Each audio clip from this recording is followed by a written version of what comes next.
अब साउंड जो है उसकी क्वालिटी कैरेक्टरिस्टिक्स के बारे में पढ़ेंगे और बेसिकली उसकी 4 कैरेक्टरिस्टिक्स होती हैं।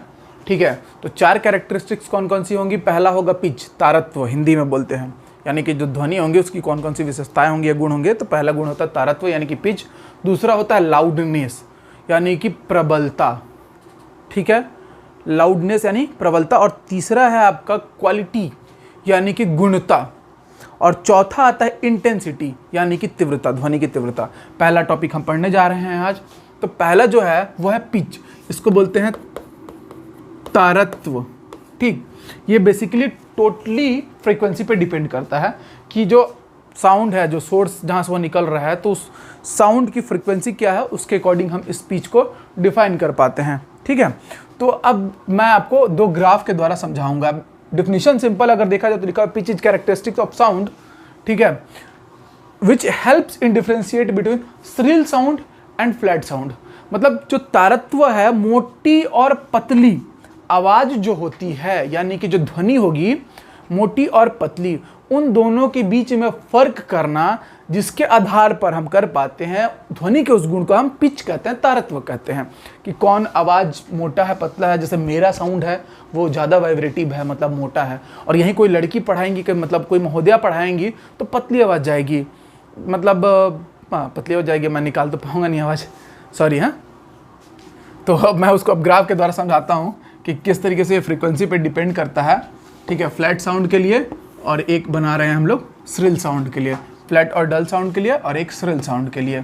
ठीक है, तो अब ग्राफ आप ध्यान से देख पा रहे होंगे कि मैं बना रहा हूँ लो पिच के लिए। पहले लो पिच का मतलब हुआ, एक ग्राफ मेरा ऐसा बना, ठीक, और एक ग्राफ मैं बनाता हूँ इस तरीके का। दोनों में आप क्या अंतर देख पा रहे हैं? दोनों में आप क्या अंतर देख पा रहे हैं कि इसमें आवृत्ति कम है कि ज़्यादा है? बिल्कुल। और इसमें देखिए तो साफ पता चल रहा होगा आवृत्ति यहाँ कम है, यहाँ ज़्यादा है। यहाँ फ्रीक्वेंसी क्या है भाई? तो हाई फ्रीक्वेंसी, ठीक है, उच्च आवृत्ति, यानी कि ये कैसा हो जाएगा? High pitch. यहाँ पे आवृत्ति क्या है? लो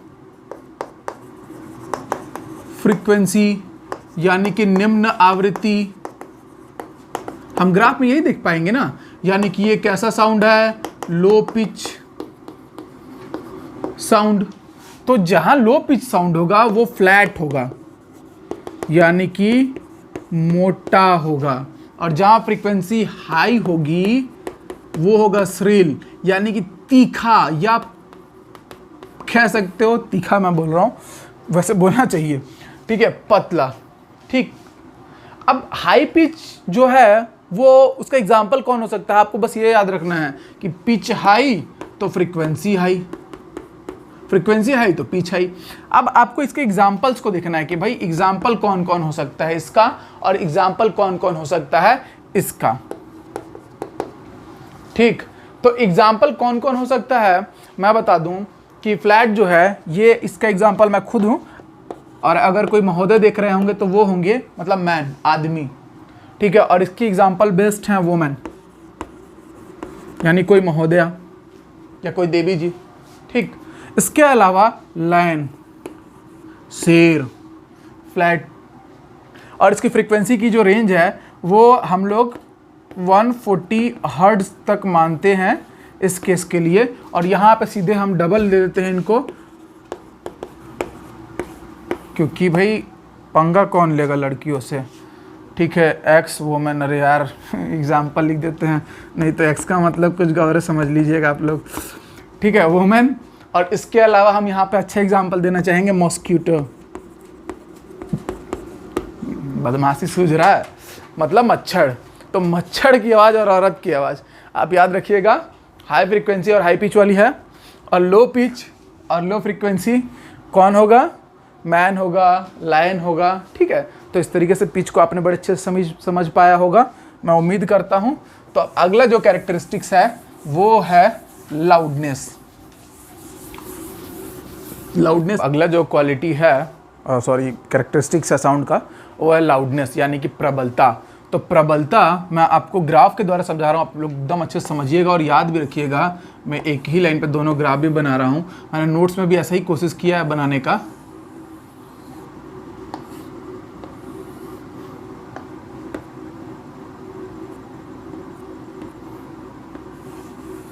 देखिए फ्रीक्वेंसी वही है साउंड की, लेकिन क्या बदल रहा है, माध्य स्थिति से उसका विस्थापन यानी मीन पोजीशन से उसका डिस्प्लेसमेंट, और जो मीन पोजीशन से डिस्प्लेसमेंट होता है उसको हम लोग बोलते हैं एम्पलीट्यूड यानी कि आयाम, और दर्शाते थे हम लोग इसको स्मॉल a से।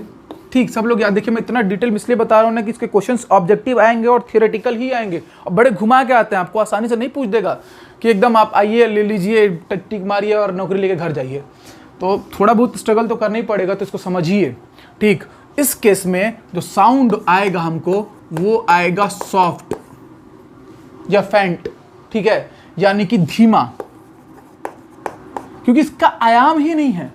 ठीक, और इस केस में जो साउंड हमको आएगा वो साउंड आएगा लाउड यानी कि प्रबल यानी कि तेज। तो ये एक तरीके का कैरेक्टरिस्टिक्स है कि जो सोर्स जो है ये पूरा उस पर डिपेंड करेगा कि उस सोर्स से निकलेगा। ठीक है, अगर हाई एम्पलीट्यूड का है वेव, उसका साउंड वेव, तो आपको कैसा सुनाई देगा, हाई एम्पलीट्यूड है तो तेज प्रबल सुनाई देगा, कम है तो। इसके अलावा जो लाउडनेस है, क्योंकि इंटेंसिटी जब आएगी, तीव्रता आएगी ध्वनि की, वहाँ पे थोड़ा बहुत इन दोनों में विवाद पैदा हो जाएगा, तो उसको मैं यहीं क्लियर करता हूँ। उसके बाद हम जब उसको पढ़ेंगे तो एकदम अच्छे से पढ़ लेंगे। तो लाउडनेस जो है ये हमारे मनोवैज्ञानिक कारणों पर, और जो हमारा कान है जिससे हम सुनते हैं उसकी सुदृढ़ता मतलब कहने का मतलब कि वो किस तरीके का है, कान कहीं खराब तो नहीं है, पर्दा वर्दा तो नहीं उड़ा है ना, ड्रम व्रम तो नहीं हिल गया ना, तो उस पर भी डिपेंड करेगा।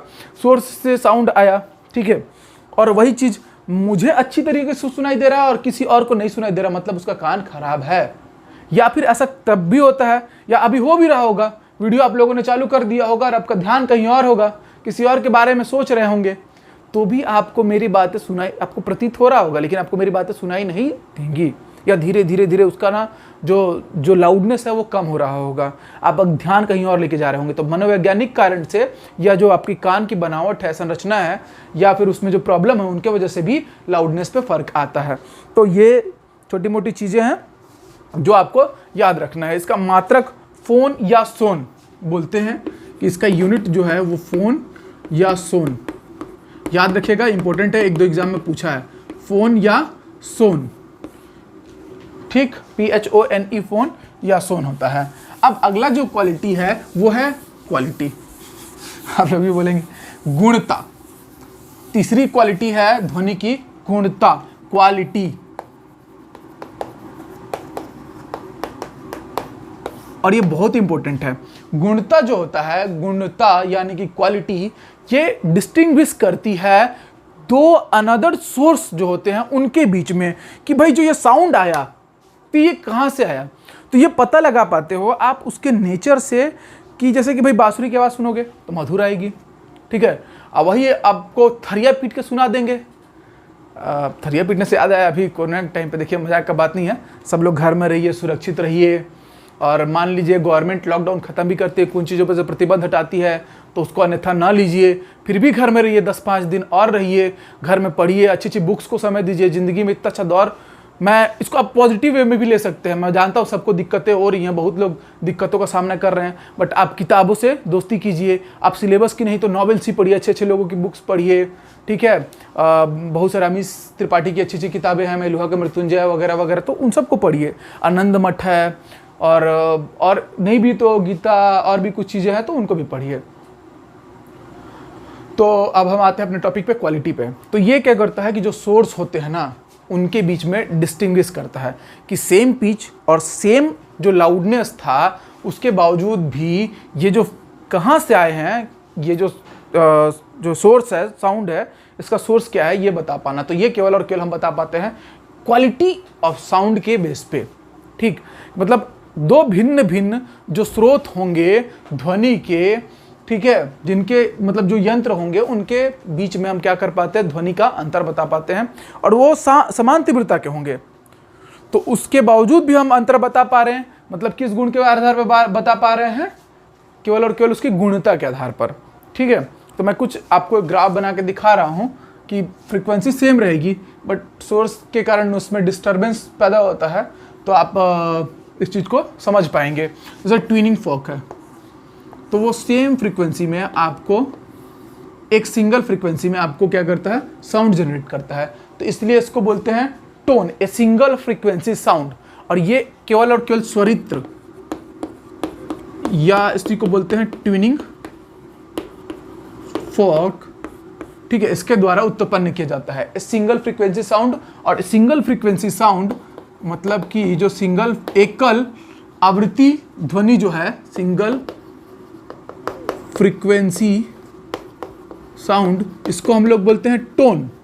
ठीक, और जो मल्टीपल फ्रीक्वेंसी साउंड होता है या सेवरल फ्रीक्वेंसी साउंड होता है, यानी कि बहुल आवृत्ति ध्वनि होती है, उसको बोलते हैं नोट।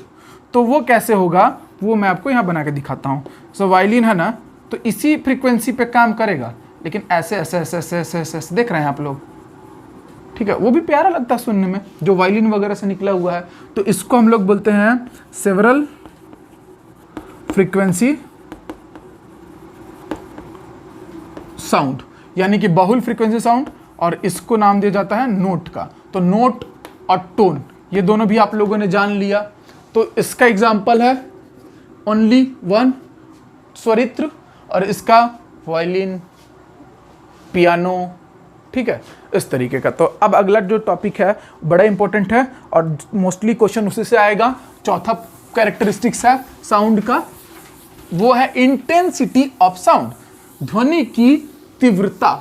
ध्वनि की तीव्रता, ये और लाउडनेस बिल्कुल अलग हैं, लेकिन आपको डिफिनीशंस वगैरह पढ़ के थोड़ा सा भ्रम हो सकता है। ठीक है, विज्ञान की यही तो खूबसूरती है कि हर जगह कुछ ना कुछ अपवाद है, और वही अपवाद इसमें क्या करता है, लोगों का इंटरेस्ट कम करता है और कुछ लोगों में इंटरेस्ट जगा देता है। और जो उस अपवाद के पीछे भागते हैं ना कि ये क्यों हुआ, कारण इसके पीछे क्या, क्यों, कैसे लगा देते हैं, तो उनको रुचि आ जाता है विज्ञान में। ठीक है, तो अब अगला जो हम पढ़ने जा रहे हैं वो है इंटेंसिटी ऑफ साउंड, यानी ध्वनि की तीव्रता। तो इंटेंसिटी ऑफ साउंड यानी कि इसको हम लोग सिंपल लिख सकते हैं, सिंपल भाषा में amount of energy passing per unit area, amount of energy passing per unit time, पहले टाइम आएगा क्योंकि ये एक उसके टर्म में निकाला जाएगा। ठीक है, energy upon area into time इसका फॉर्मूला होता है। तो amount of energy passing per unit time, ठीक है, और पर यूनिट एरिया।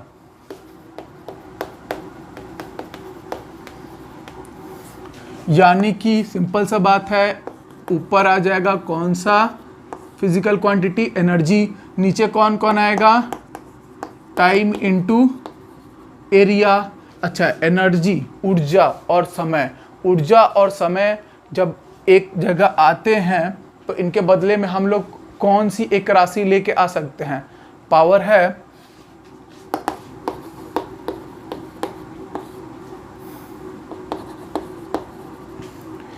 इंटेंसिटी,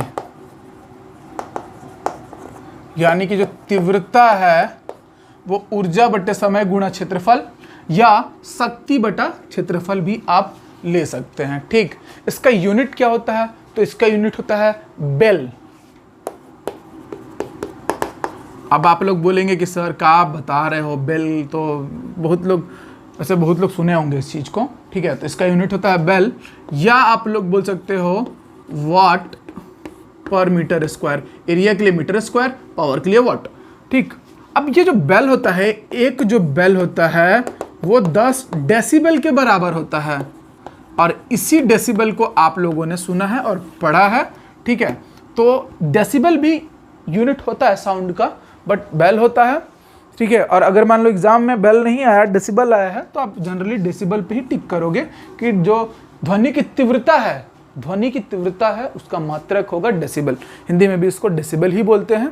ठीक, अब कुछ इंपॉर्टेंट पॉइंट्स है जिसके बारे में बात कर लेते हैं। ठीक है, इसी में है, इसी से जुड़ा हुआ है और उसको आपको याद रखना है और एग्जाम में क्वेश्चन यहीं से आएगा। ठीक है, मोस्ट इंपॉर्टेंट आप लोग को याद रखना है। कुछ चीजें मैं लिखवाते जा रहा हूं। साधारण बातचीत जो हम लोग करते हैं एग्जाम में डायरेक्ट ऐसे ही क्वेश्चन मिलने वाला है आप लोग को, तो इसका जो तीव्रता होता है इस ध्वनि का वो किस स्तर का होता है, तो वो होता है 30 से लेके 60 डेसिबल तक का। 30 डेसिबल से लेके 60 यानी 30 to 60 डेसिबल का ये फर्स्ट था। सेकंड था हमारा कि जो एक मनुष्य जो है उसके साफ सुनने की अधिकतम क्षमता कितनी हो सकती है और सबसे कम साफ सुनने की न्यूनतम क्षमता कितनी होती है। तो जो मनुष्य है उसके साफ सुनने की अधिकतम क्षमता, मतलब कि भाई अब इससे ज़्यादा तेज आप बोलोगे तीव्रता से तो वो नहीं सुनाई देगा उसको, तो वो लिमिट होती है 85 डेसिबल। ठीक है, जो ऑर्केस्ट्रा वगैरह में बजाया जाता है उसका साउंड इससे भी ज़्यादा ही होता है। तो हम लोग को तो कुछ समझ में भी नहीं आता कि गाना क्या चल रहा है, बीट वीट बजता है, बेस वोस, हम लोग उस पर नाच दिए रहते हैं। ठीक, तो ऐसा होता है। तो मनुष्य जो है उसके साफ सुनने की न्यूनतम, ये भी क्वेश्चन एग्जाम में आ चुका है। अब आप सोच रहे होंगे कितना, तो ये होता है 0 डेसिबल। 0 डेसिबल के साउंड को वो न्यूनतम अच्छे सुन सकता है। कान का पर्दा कितने पे फट जाएगा, मतलब कोई ईयर ड्रम जो है वो ब्लास्ट कर जाए, ब्लास्ट नहीं कर जाए, हाँ मतलब कि खराब हो जाएगा। हमारा जो ईयर ड्रम है उसका फट जाना कितने इंटेंसिटी के साउंड पे होगा, तो वो होता है 120 डेसिबल पे। ठीक, इसके अलावा WHO ने जारी किया था कि जो ध्वनि होगी वो कितनी होनी चाहिए, तो उसके द्वारा जारी किया गया है, मतलब WHO द्वारा किसी नगर में अधिकतम जो ध्वनि का स्तर होना चाहिए, प्रदूषण का स्तर होना चाहिए, जारी किया गया था। वो था 45 डेसिबल और ज़्यादा से ज़्यादा 55 डेसिबल हम लोग इसको लेते हैं। ठीक, जेट विमान जो होंगे, जेट प्लेन्स जो होंगे, जेट विमान, जेट प्लेन्स, उनका कितना रहता है 140 to 150 डेसिबल। कान के पास से गुजरा ना तो बता रहे हैं कान खराब कर देगा। ठीक है, अच्छा, अब हम जब गुस्से में चिल्ला के बातचीत करते हैं तब कितना होता है, तो भाई गुस्से में की गई बातचीत। अच्छा, आप लोग को लग रहा होगा क्या लिखवा रहे हैं सर, ये सब का क्या मतलब है, एग्जाम में आया है सर, कुछ नहीं कर रहे हैं। 70 to 80 डेसिबल। और जब हम फुसफुसा के बात करते हैं, हम लोग तो कम ही बात करते हैं, देवी महोदय लोग फुसफुसाहट का 15 से 20 डेसिबल। तो लड़कियां खास करके इसी रेंज में बात करती हैं। वैसे आजकल की लड़कियां कम ही करती हैं, पहले करती थी। ठीक है, तो फुसफुसाहट वाली जो बातें होती हैं उसकी इंटेंसिटी कितनी होती है 15 से 20 डेसिबल। ठीक, तो ये कुछ जरूरी डेटा था। इंटेंसिटी ऑफ ध्वनि की तीव्रता भी हो गया। अब हमारा अगला टॉपिक रहेगा कि जो साउंड है उसमें मैंने आपको लिखवाया था कि वो रिफ्लेक्शन, परावर्तन, रिफ्रैक्शन, अपवर्तन, डिफ्रैक्शन, विवर्तन। ठीक है, इन सब की घटनाओं या यानी कि ये सब क्रियाएं ध्वनि में भी होती हैं, ध्वनि में भी इनका गुण पाया जाता है। तो हम लोग उसमें से एक रिफ्लेक्शन को पढ़ते हैं, उसी को एग्जाम में पूछता है। उसमें हम लोग पढ़ेंगे इको यानी कि प्रतिध्वनि को। ठीक है, तो रिफ्लेक्शन को मैं आपको जनरली समझाता हूँ कि रिफ्लेक्शन सबको मालूम है कि जो कोई पृष्ठ है यानी उससे टकराना, टकरा के माध्यम में वापस आना। मतलब कि एक पृष्ठ है, यहाँ पे आपका सोर्स है, ठीक, यहाँ पे उसका लिसनर है, मतलब आप, मैं, जो भी सुनने वाला श्रोता है, जाएगा, टकराएगा और टकरा के क्या होगा, वापस इसके पास आएगा। तो ये जो घटना होती है ये किसके कारण होती है कि इस माध्यम ने, इस मीडियम ने साउंड को आगे जाने नहीं दिया। तो क्या होता है, वो टकराता है और टकरा के सेम मीडियम में वापस आता है। ये पूरे का पूरा इंसिडेंट रिफ्लेक्शन कहलाता है, यानी कि परावर्तन ध्वनि का। और ये घटना भी इको के नाम से जानी जाती है। इसको देखिए, मैं रिफ्लेक्शन को और इको के सेम नहीं बोल रहा हूँ, मेरे पास थोड़ा सा समय की कमी है, हमको इस टॉपिक को जल्दी, और क्योंकि बहुत कुछ हम लोग ध्वनि के बारे में पढ़ चुके हैं। तो परावर्तन से जनरली क्वेश्चंस नहीं आते हैं, क्वेश्चंस आते हैं प्रतिध्वनि से, इको से। तो इको जो होता है एक्चुअली जो phenomenon of repetition of sound of a source कि भाई कोई सोर्स है, उससे जो साउंड निकला है वो रिपीट आए, और रिपीटेशन होगा कैसे? बाय रिफ्लेक्शन, भाई ध्वनि के परावर्तन से होगा। तो ये जो चीज है, ठीक, इसी को हम लोग बोलते हैं इको। इको, ठीक है, प्रतिध्वनि, जाएगा, जाके टकरा के आके सुनाई देगा, ठीक है, इसको क्या बोलेंगे? इको। अच्छा, मान लेते हैं इस दोनों के बीच का डिस्टेंस है d, ठीक है, जाया गया, d डिस्टेंस तय किया, भाई यहाँ भी d डिस्टेंस तय करेगा ना, और आते समय भी d डिस्टेंस तय करेगा। और ये पूरा कहानी होने में टाइम लगा t। d जो है वो दूरी है, 2 बार तय की गई है, t जो है वो समय है, टाइम है, और v जो है उसका वेलोसिटी है, यानी कि वेग है, ठीक। तो अब इन तीनों के बीच में, d, v और t के बीच में आपको संबंध पता है, और संबंध पता है तो आप लोग बताइए कि संबंध क्या कहलाता है? भाई सिंपल सी बात है, जो दूरी है समय और वेग के गुणनफल के बराबर होती है, यानी कि distance is equals to speed into time.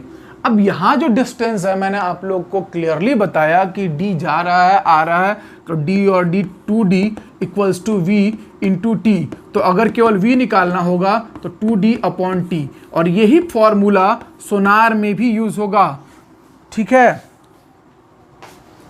यही फॉर्मूला सोनार में, v is equals to d upon 2d upon T. d नहीं आएगा वहां पे, 2d आएगा, और यही बार बार रेलवे क्वेश्चंस भी पूछता है, एसएससी क्वेश्चन भी पूछता है, न्यूमेरिकल पूछता है इस टॉपिक पे, ठीक है। समुद्र की गहराई, कोई पर्वत, वायुयान जो उड़ रहा है उसकी ऊंचाई, दूर स्थित कोई पहाड़ है, उसकी जो दूरी हमारे यहाँ से कितनी होगी, हम यहाँ से साउंड भेजेंगे, टकराएगा, ठीक है, और टकरा के वापस आएगा, तो इससे हमको पता चलेगा कि कितने समय में गया। और स्पीड हमको पता है, हम सोर्स से उसको एमिट कर रहे हैं, तो हम इस तरीके से दूरी नहीं पता लगा लेंगे। ऊपर वायुयान उड़ रहा है, हम यहीं से साउंड छोड़ देंगे तो वायुयान उड़ जाएगा, ऐसा कुछ नहीं है, जाएगा, टकराएगा, टकरा के वापस आएगा। हमने जो सोर्स से साउंड को छोड़ा है तो हमको पता है वो किस स्पीड का है, उसकी वेलोसिटी क्या है, और टाइम को कैलकुलेट कर लेंगे। इस तरीके से हम पता लगा लेंगे कि वायुयान कितनी ऊंचाई पर उड़ रहा है, उसकी दूरी पता चल जाएगी। तो इस तरीके से वैसे ही गहराई में भी हम लोग इसको यूज कर सकते हैं। तो ये जो फॉर्मूला है सोनार में भी यूज होता है। सोनार क्या होता है? तो sound navigation and ranging, sound navigation and ranging, जो ध्वनि है उसको समुद्र के नीचे, ठीक है, सबमरीन्स जो होती हैं उसमें यूज किया जाता है, ठीक। और ये इंस्ट्रूमेंट को हम लोग बोलते हैं फैदोमीटर। जब इसको यूज किया जाता है समुद्र में गहराई जो है, सागर की जो गहराई वगैरह है, उसको मापने के लिए जब हम इसी सोनार को यूज करते हैं तो वहां पे इस इंस्ट्रूमेंट को बोलते हैं फैदोमीटर, FATHOMETER, फैदोमीटर बोलते हैं इसको हम लोग, ठीक है। क्या बोलते हैं?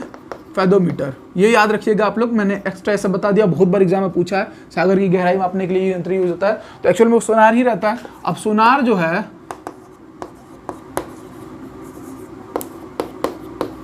साउंड नेविगेशन,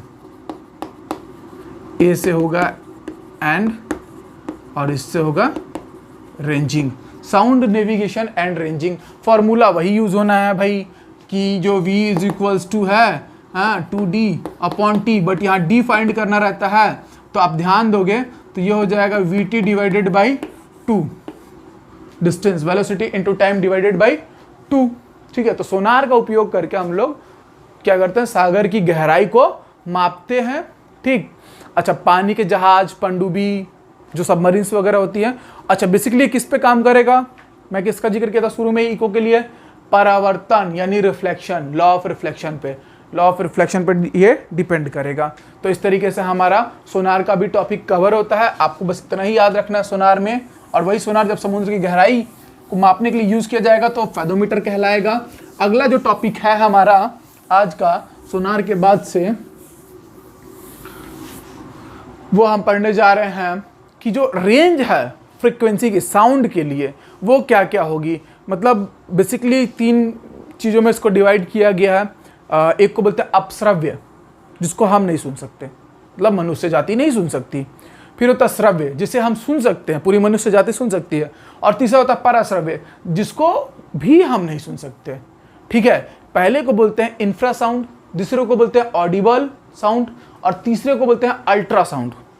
और अल्ट्रासाउंड का मेडिकल में और भी बहुत जगह पे टेक्नोलॉजीज में बड़ा यूज़ है, इसलिए वो फेवरेट है और उससे बहुत सारे क्वेश्चंस भी आते हैं। तो मैं एकदम बेसिकली तीनों को अलग अलग कैटेगराइज करके बना देता हूँ। इनका वेवलेंथ का आपको रेंज भी याद रखना है कि मतलब कितना कितना इनका वो रहता है साउंड का, वेव का, और कहाँ कहाँ यूज़ होता है और इनकी फ्रीक्वेंसी क्या होगी। तो मैं 3 भागों में बांटता हूँ। पहला है आपका इंफ्रासाउंड,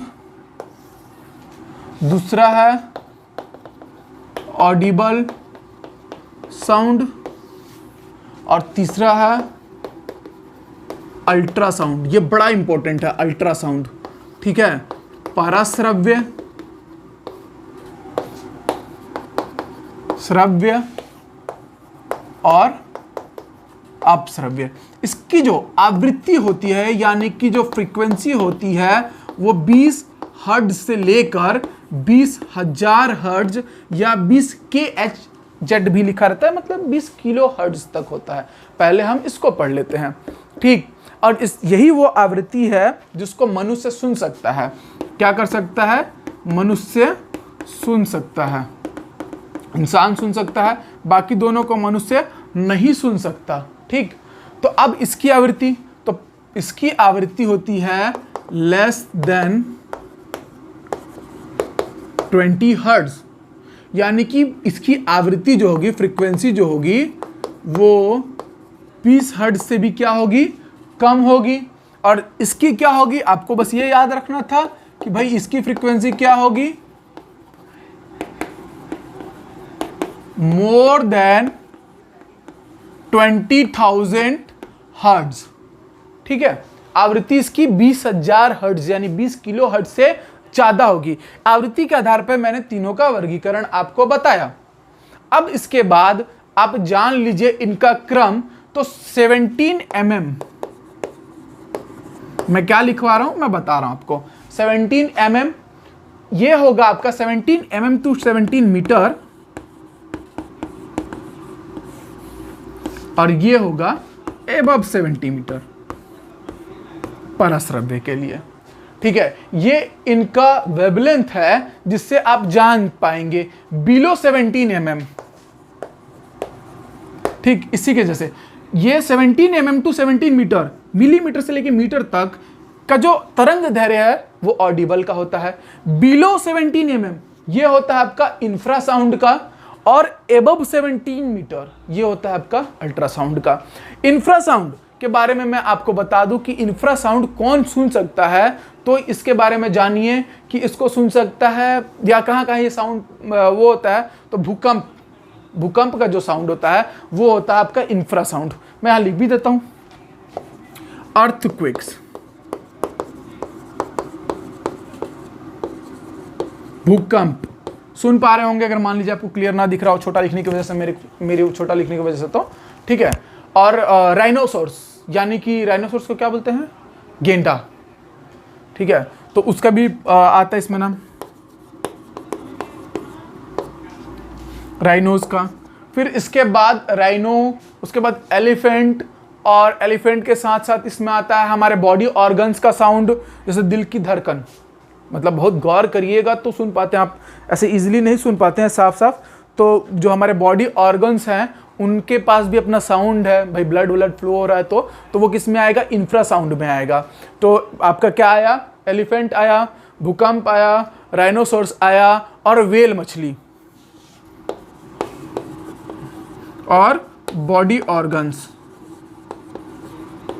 ये सब लोग क्या करते हैं? इंफ्रासाउंड। यही क्वेश्चन बनेगा, आप लोग को याद रखना है। इसमें भाई इंसान ही आएगा बस, ठीक है, इंसान ही सुन सकता है। अब इसमें आते हैं, इसमें आएगा आपका डॉल्फिन, सुनने में आएगा कुत्ता, डॉग, ठीक है, और आएगा बैट, कैट। कौन कौन आएंगे भाई इसमें? एक तो चमगादड़, दूसरा बिल्ली, तीसरा डॉग, फिर डॉल्फिन्स। ध्यान देना हमेशा डॉल्फिन और ये जो वेल है इसमें बच्चे गलत कर देते हैं, लगता है वेल बहुत बड़ी है तो अल्ट्रासाउंड और डॉल्फिन तो चालाक है इसलिए इंफ्रासाउंड, तो ऐसा गलती नहीं करना है। व्हेल हमेशा इंफ्रा में आएगा और डॉल्फिन हमेशा अल्ट्रासाउंड में आएगा, और बैट इसी तरीके से अपना शिकार करता है अल्ट्रासाउंड का यूज़ करके, ठीक है। तो अब ये तीनों के बारे में हम लोगों ने पढ़ लिया। अब हम अल्ट्रासाउंड्स के कुछ एप्लीकेशंस को देखेंगे कि एप्लीकेशंस ऑफ अल्ट्रासाउंड, क्योंकि वो मोस्ट इंपॉर्टेंट है। मैंने आपको शुरू में ही बोला था पढ़ाने के पहले कि जो अल्ट्रासाउंड है यानी पराश्रव्य ध्वनि है वो बहुत ही महत्वपूर्ण है। कहाँ कहाँ चिकित्सा के क्षेत्र में, तो तकनीक क्षेत्र में कैसे कैसे यूज़ होता है, तो ये जानना आप लोगों के लिए बड़ा ज़रूरी है। बोर्ड हो गया है बहुत गंदा, तो ये भी साफ करना बड़ा ज़रूरी है। चलिए, इंटरेस्टिंग लग रहा होगा अब आप लोग को। हम धीरे धीरे पढ़ा रहे हैं, थोड़ी सी लेंथ वीडियो की लंबी होगी, लेकिन याद रखिए इसके बाहर क्वेश्चन शायद ही आए, ठीक। तो एप्लीकेशंस में कि भाई इन जो हमारे घर में जो इक्विपमेंट्स वगैरह है ना, तो बहुत सारी ऐसी चीज़ें होती हैं ना, इलेक्ट्रॉनिक उपकरण जिनको हम साफ़ नहीं कर सकते। कैसे नहीं साफ़ कर सकते? कपड़ा उपड़ा या हाथ वगैरह से हम लोग साफ़ नहीं कर सकते, उतने अंदर हमारा हाथ नहीं जा सकता है, तो वहाँ पे हम अल्ट्रासाउंड का यूज़ करते हैं। अल्ट्रासाउंड के द्वारा हम उसको साफ़ करते हैं, क्लीन करते हैं। पहला यूज़ हुआ। फिर दूसरा होता है हमारा कि जो सिंपली प्लास्टिक वेल्डिंग के लिए भी अल्ट्रासाउंड का यूज़ होता है, ठीक। याद रखिएगा, दो यूज़, पहला था इक्विपमेंट्स को क्लीन करने में, दूसरा था प्लास्टिक वेल्डिंग के केस में। और इसके अलावा हम अल्ट्रासाउंड का यूज़ करते हैं सोनोग्राफी में। सोनोग्राफी मतलब जो पेट वगैरह है उससे जुड़ी चीज़ों को, यानी कि उससे जुड़े प्रॉब्लम्स को पता लगाने में हम लोग अल्ट्रासाउंड का यूज़ करते हैं। और सबने सुना भी होगा, बेसिकली आप लोग यही जानते भी होंगे, ठीक। अब हमारे जो दिल है तो उसमें हार्ट वाल्व का जो एक्शन है उसको पता करने के लिए इकोकार्डियोग्राफी होती है, वहाँ पे भी अल्ट्रासाउंड का यूज़ होता है, ठीक है। तो ये 3-4 चीज़ें हो गई, और ज़्यादा कुछ याद नहीं आ रहा है, 3-4 चीज़ें हैं, आप इसको याद रखिएगा। तो ये एप्लीकेशंस ऑफ अल्ट्रासाउंड हुआ, ठीक है। तो इस तरीके से हमारा इंफ्रा, ऑडिबल और अल्ट्रासाउंड कंप्लीट होता है। इसके बाद साउंड में अगर कुछ बचा होगा तो मैं आप लोग को पढ़ाऊँगा, ठीक। हमारा इलेक्ट्रोमैग्नेटिक हो गया, मैकेनिकल वेव से हमने ट्रांसफर और लॉन्गिट्यूडनल कर लिया, फिर साउंड वेव में पूरा कंप्लीट पढ़ लिया, और इस तरीके से हमारा वेव एंड साउंड का वीडियो कंप्लीट होता है। क्वेश्चन का वीडियो आपको जल्दी ही मिल जाएगा। तो जय हिंद।